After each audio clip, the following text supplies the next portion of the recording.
Hi there, it's Pete from Hermitage Road. Welcome back up to the loft after my travels to Cornwall. Tonight I'm going to be doing a video about Network South East. Now it's almost 40 years since it was set up by BR to improve the image of the trains and the services and stations around London. What I've got on this shed is one of the Class 50s in the revised Network South East livery that was brought in a bit later, and also there's a Class 101 in Network South East, and the Class 33 has stayed in blue. Very few were ever painted in Network South East. They generally carried on pulling the services of NSE coaches in their blue livery. Running around the layout, I've got another Class 50, and this one's pulling a mixed rake of blue-grey coaches with just the branding on them and the Network South East coaches at the back. Also running round is a Class 205, a thumper. These were painted in the same livery and they looked very smart. Down on the shed is a Class 108 and also a brake van, which has been done in the blue of the Network South East all over, and that was smartened up quite well. When that Network South East was set up, they brought in Chris Green, who was the director of ScotRail, and had improved their image and their branding and their colours to an individual ScotRail colour, and had improved the services in it. He was well thought of as a BR manager, and he came down to London to do the same here. They did go for a corporate image of this.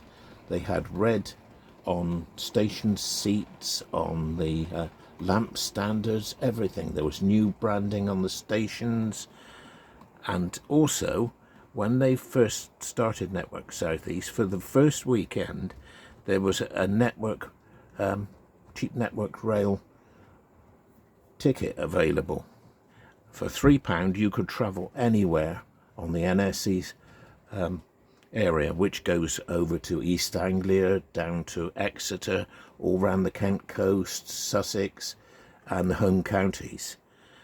Now their main depot for doing the 50s was actually Old Oak Common, and they gradually reliveried all the 50s that they had there in the Network South East livery, but they started to get unreliable, so they decided to bring in Class 47 7s from Scotland, because they dispensed with them on the push-pull services between Glasgow and Edinburgh.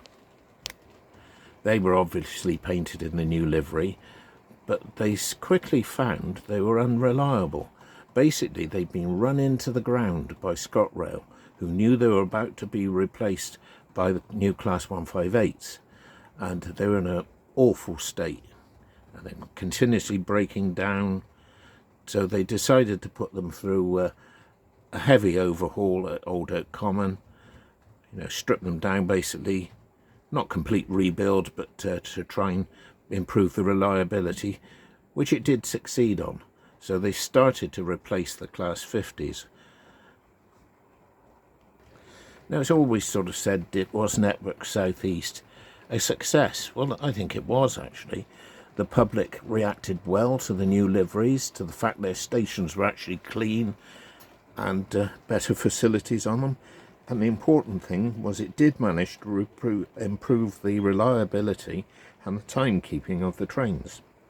So it did go down well. Of course, eventually, then came privatisation in 1994, so it was just turned into one of the private companies eventually, South West Trains or something like that. Unfortunately, I don't have an NSE 47-7. That's something I must try and get at some time. And the only other Network South East stock I've got is a 4VEP, an electric unit in NSE. And this is the Hornby one, but I haven't got it out tonight because it's such a pain to put together.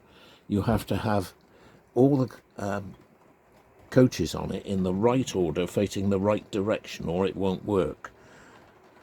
and you wouldn't need to refer to the sort of drawing they put on the instructions inside. So it's a bit of an annoying procedure, but I do have that. Network Southeast was a very important sector for BR because it covered the busiest area for passengers in the country. The London round the home counties into the main London stations, all their electrified services, over to the East Anglia, to the branches, also up to both Oxford and Cambridge, and down to Exeter.